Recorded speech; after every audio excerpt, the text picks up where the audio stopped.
Hello, peoples of the internet. Today, I am attempting to build a rival to the ETK K series. Now, I have the specifications up and it doesn't state a year, so I'll just have to guess it's a 2015. I think that's when it was added to the game, so it should be relevant enough. 2015 or 2016, actually. No, not 2020, it's not that modern. I think I'll just leave it on 2016. Avoid the messing. Now we're going to need a sporty body of the last 10 years. So perhaps coupe should do the trick. Probably not this one. It's not quite like the K series. So I'll have to return when I've chosen. So I've found the kind of body I want. I know it's a saloon, but it seems fairly close to what the K series is. It's actually based on a hatchback, but it's close enough. Might still be a hatchback, but I just see a car with this kind of form, and I see it as a saloon. So we can have a convertible, or we can have a regular version. I feel like the regular kind of two-door is probably the closest to the ETK K series, but at the same time, the K series is a car that's just begging to be a convertible, and someone even made a mod for a convertible which was very, very stiff, and it drove very well despite having a lack of a roof, for that matter. So maybe, but I think I'll go with a hard top just to keep it the same, you know, and then the convertible can come later and things. I'd actually like an estate now, but then an estate is not really a sports car, not in the traditional sense at least. And yes, I'm bringing the windscreen up and bringing the front back. That's just the standard stuff I do with all of my cars, because I like the visibility of that kind of stuff. Hopefully we can bring the tail out a little, straighten the top of it off. That will make it slightly longer, make it slightly more biased for weight. And there we go, our basic body. So I will proceed through the chassis and to the design now.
Okay, so I have my final design.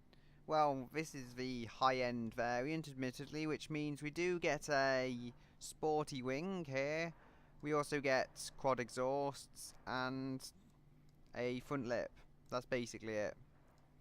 And the design, I'm fairly happy with it. It's not my best work, I have to say that, but it works. It's not horrible. And there are kind of hidden triangles. You'll see there's the indicators, which are triangle. There's the triangles on the edges of the grille. If you kind of chop the middle out, there's some triangles there. To a certain extent, the top grille vaguely resembles a triangle, but it's very vague. And we'll look on the rear. There is another grille with triangles and triangle indicators. All the indicators are triangle. I know I'm weird, but I do like me triangles. I did a car design ages ago. I've not actually bothered to replicate it in automation, but I had a lot of triangles on it. I might try and do that someday. But here we have our chassis and body work and stuff. You'll see I've plus one'd it because Germans generally focus more on the fit and finish and stuff. Even if the actual technology is less reliable and whatever, they do make cars that fit together well. So we have mono cell chassis, AHS steel, front longitudinal. This is all fairly standard stuff. I've taken inspiration from a lot of Jaguars that use double wishbone front and multi-link rear. Modern Jaguars, that is. Pretty doubtful there's multi-link rear suspension on an E-Type, but hey, you know, I could be wrong. And the bodywork's aluminium, naturally. So we're going to make the vehicle rear-wheel drive. Hopefully this loads up, as is the ETK, but it could also be longitudinal all-wheel drive, as certain variants are. This is going to be rear driven though. As you'll see, the most powerful ETK is 322 horsepower, which the rear wheel should have absolutely no problem dealing with. If it was about 350 or more, then maybe I would consider all-wheel drive, but at that power, rear-wheel drive should be fine. So moving on to the engine building. So here we have our final engine. You'll see it's turbocharged, there's a little thing there. And it is a 2.8 litre inline 4. The reason I've chosen this is basically I built a high power 2.8 litre inline 4 in Forza, and I decided, hey, that would be a good idea. I know an inline 6 or a V6 is much more sensible, but then for some reason I just really wanted a massive inline 4. So that's what we're using. It's a fairly standard 4 valve per cylinder dual overhead cam. My mind's finally working. We have billet steel, I-beam steel and lightweight forged on the crank, conrods and pistons, because it's pretty high-end stuff. But if I do go for the I-beam titanium conrods, it can get very, very expensive, and there's just no point really.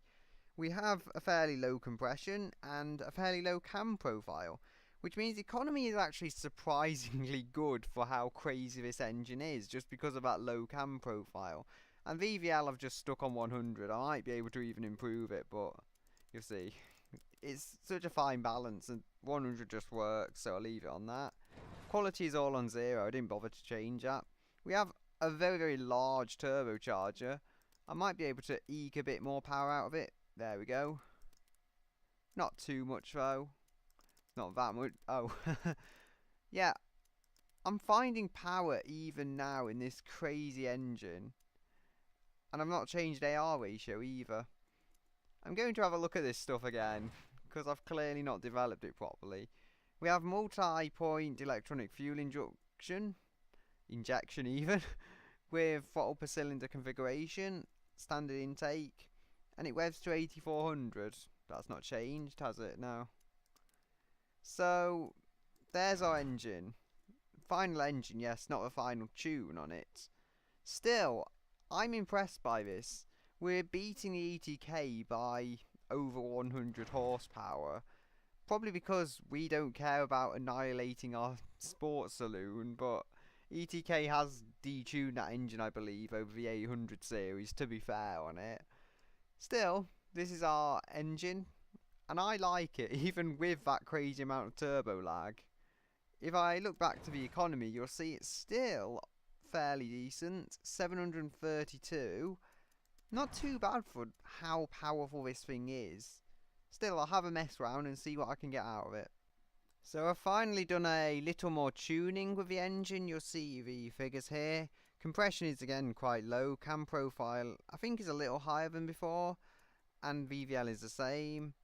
We do need to adjust the colour though while we're here, and I don't think we can change the head. Oh yeah, we can. That's okay. I like that, but it's too retro. I think we'll just go with the kind of fluffy one, for lack of a better word. That one. Also, it adds a lot more blue, so yay, channel theming. That's our head. We have a turbo. Again, it's a very huge turbo to make our power, but it works. It makes a lot of power. This engine's actually making less power than before, but I think it's slightly better optimised for economy, so it's overall worthwhile. Max boost is 27.49. It gets to a point where it's not actually adding any power, but it does still increase the performance index, and that's really the point. It stops increasing the performance index. That's why it's set to that. I thought I would need more boost than that, but apparently not. Apparently that's all I need. AR ratio has risen to 0.98. I just feel these are really the optimal balance for my experimentation.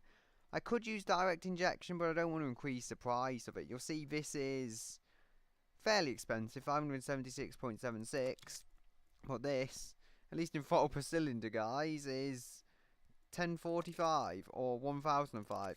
My point is, it's a lot more than multi-point electronic fuel injection, so that's why I've done it that way. RPM has surprisingly stayed the same. There's no real change in the RPM enough to change that. There's a lot of turbo lag, which I guess is to be expected. That's probably one area the ETK really beats me. I have lowered the fuel mixture though, that improves economy. I forgot to do that before, honestly, but we're still making over 400 horsepower. I looked at performance intake, but it's 1 horsepower, so it's not worth it. I'd like to be at least 100 horsepower over the ETK engine, but I couldn't quite find that power. And I'm happy enough with what I've got, so we're going to let the engine run so you can hear it.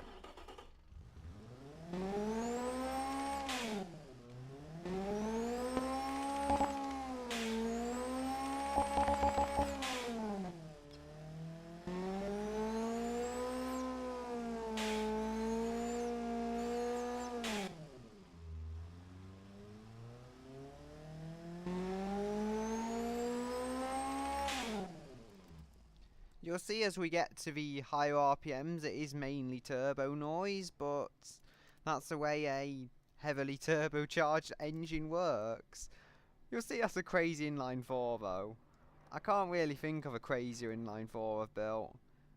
Although, I might have built a 3 litre engine, but this is crazy as far as a realistic production engine goes. Very, very tight in there though. I wouldn't have imagined the engine fitting that tightly. I thought there would be a little more space. Still, there's plenty of space around it if you want to work on the engine. Just not as much as I would ideally like. Still, we're going to use a heavy speed transmission. And I'm not getting my terminology right, am I? Anyway, we have to have a lot of gears to help make sure we're in that narrow turbo power band. I'm thinking I'll go with a paddle shift though, which still only gives me 7 speeds. But I don't know if I really want a 7-speed dual clutch, to be honest. That stuff adds weight. How much is it? Not much weight, so I think we'll go with a sequential, which I think is an automatic and a manual, but you don't get a proper shifter, you just get a paddle shift. Or do we want it to be a true sports car? You know what, I'm going with a manual. It's a wheel sports car, so we have to manualise it. Moving on. You know, I said last time that the engine was the final engine. Well, apparently I'm terrible at keeping promises. You'll see it's still a 2.8 litre inline 4, but we actually have 5 valves per cylinder this time. And there is a very good reason for that. Power. There is also a different bore and stroke setting, set up to hopefully give it improved power, as it always is. And if we move on, we'll see I've also gone with titanium conrods. I really had to, because the engine would have had all glowing yellow or red parts if it weren't for that. I've set this stuff up as you'll see. The cam profile has raised itself up, but the economy isn't too ridiculous. You'll see I'm running 577 horsepower and 548 torques. I've actually finally managed to beat the ETK for torque. That didn't have a huge amount of power, but it had 470 torques. I finally managed to beat that. You'll see there's huge amounts of turbo lag, but everything does stabilise around 4300 RPM. No, sorry, 4700. Is it? No. 5300. I can read, honestly, it's just the numbers are confusing my mind for some reason. We've also lost a bit of weight from certain previous iterations. It's now 193.5 kilograms. Style is still the same if we look at that. We've got the blue cover and we've got our aluminium engine. This is probably one of the best ways this engine has been, if not the best. You'll see the boost it's running is actually very similar to before, although I have got a different compressor and turbine setting, slightly higher AR ratio, and I've gone with direct injection. You'll see the price, if you look at material cost on the left, it has gone up a crazy amount, but it's still somewhat affordable, and the engine's knocking apparently. Really, I was sure this engine was working, and now I've lost power. Oh dear.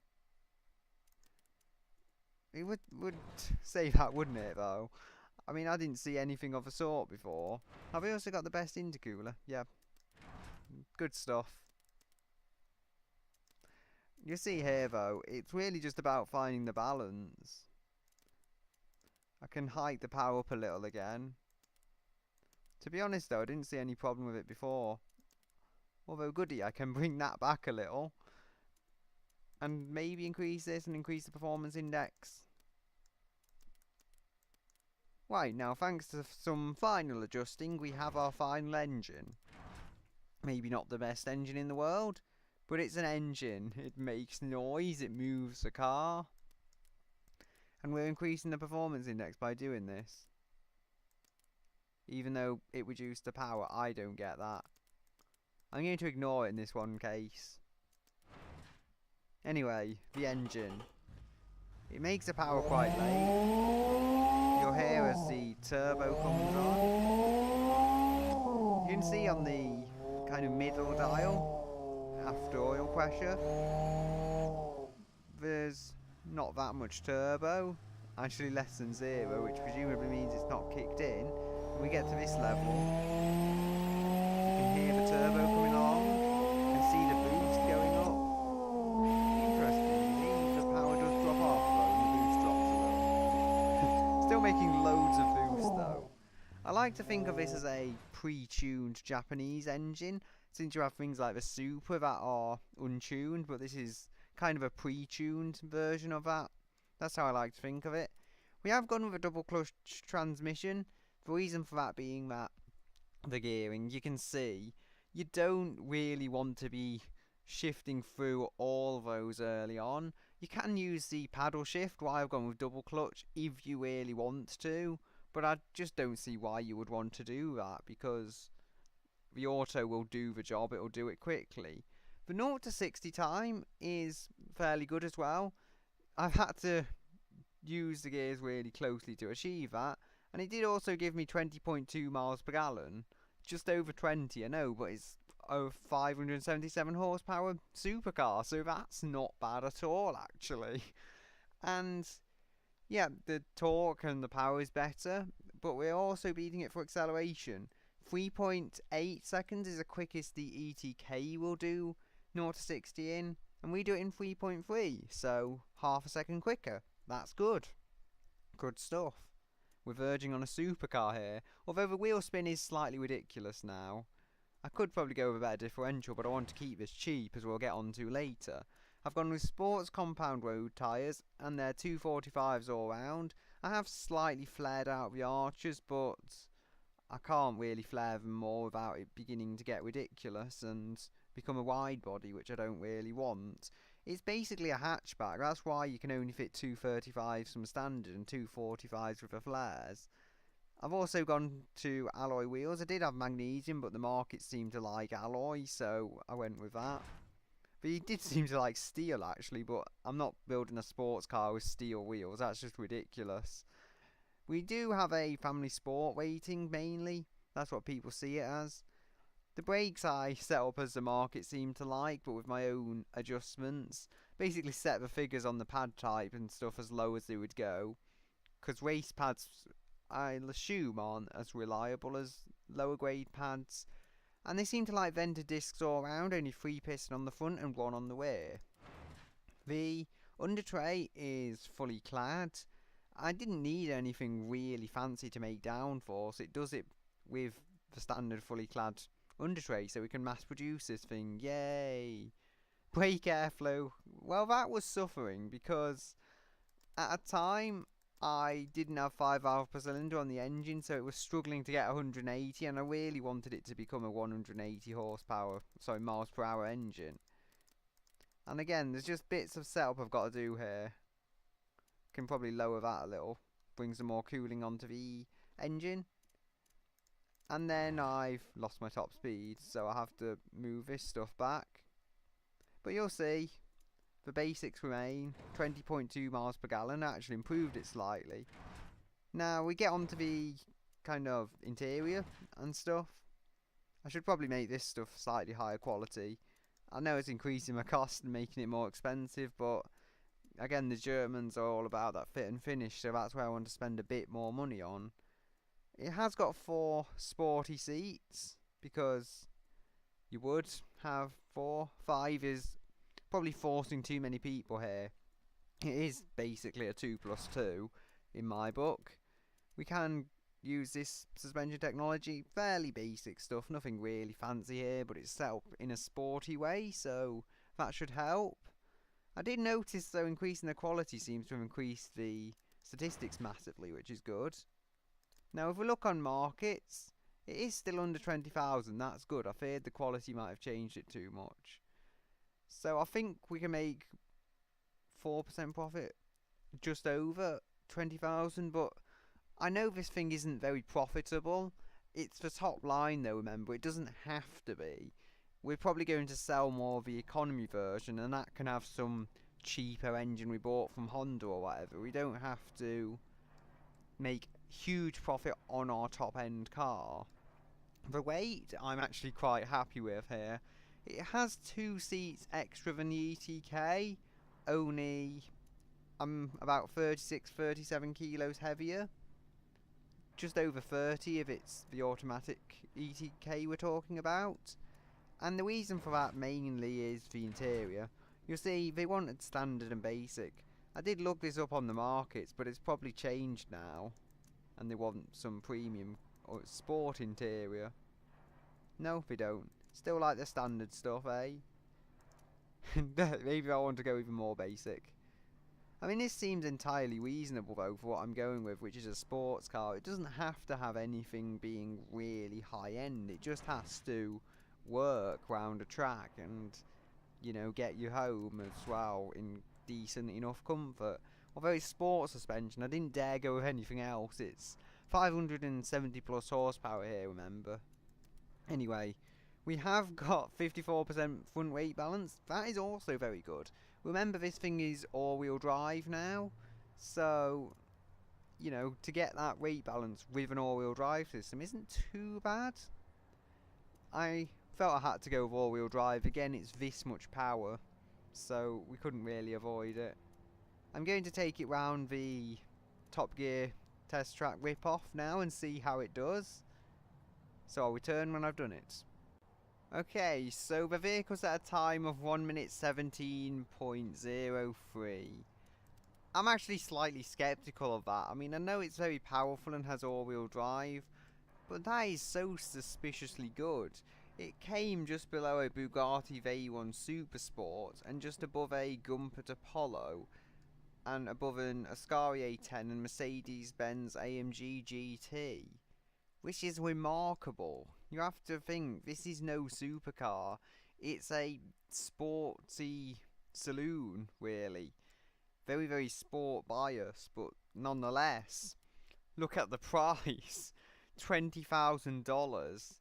And assuming that's Australian dollars, it really brings me on to the reason I'm skeptical of this. Because the Mercedes SLK, 55 AMG, is apparently 72,240 Australian dollars, and this is 20,000 and manages to compete with Bugatti Veyrons, which is complete madness, really.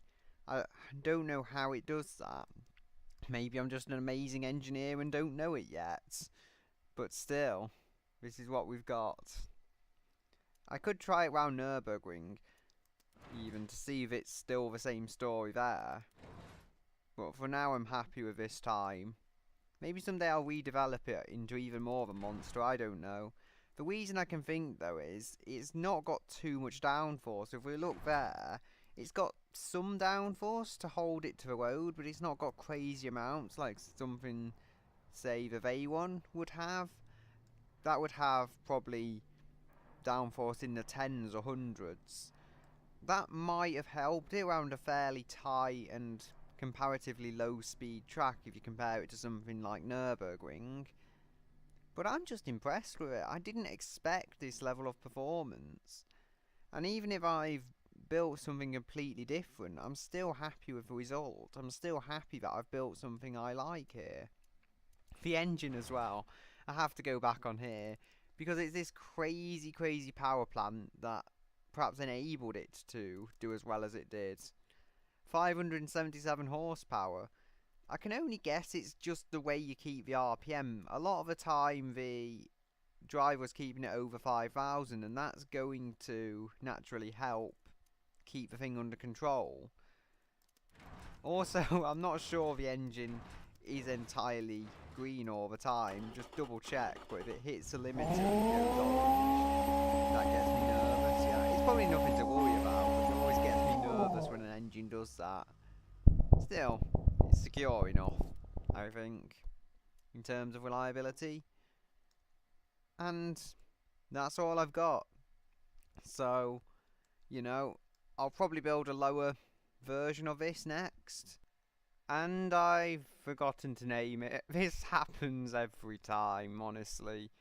Still, I need to call the car something, so I can only call it Gumpet Eater. I don't know why, I just like that name. Gumpet Eater. The trim can be called, well, I wouldn't say TT Sport, since that's already used by ETK.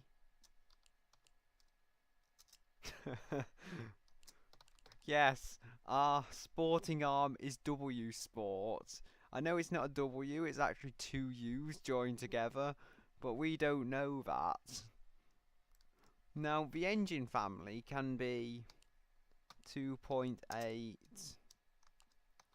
petrol turbo, and then the variant can be the performance variant. Performance, I think it is. There we go. There's our car. Just show you the drive line one last time. Take the brakes off randomly. No, I'll show you the brakes. There we go. Looks slightly strange when put on like that.